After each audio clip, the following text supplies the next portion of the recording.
Level up na raw ang vote buying ngayong mag-e-eleksyon dahil sa online app na ngayon nagkakabayaran. Kapag talamak ang online vote buying, lalo ring dadami ang scam. Narito ang aking report.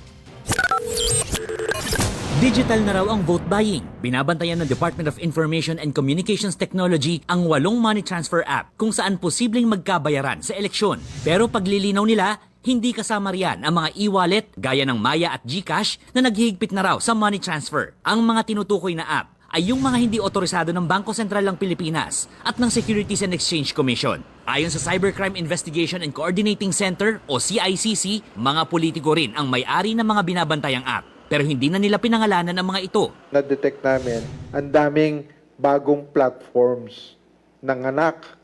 Kasi nakita nila kung nakokontrol na, nasusupress na sa registered platforms, gawa tayong bagong platform.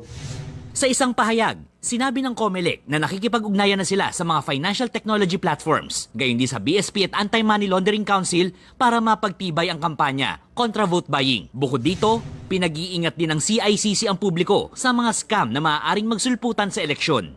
Baka mamaya bigay sila ng bigay ng kanilang personal information, yung pala, i-hijack yung account nila. Or yung account nila gagawin after ma-hijack, gagamitin sa money mule account.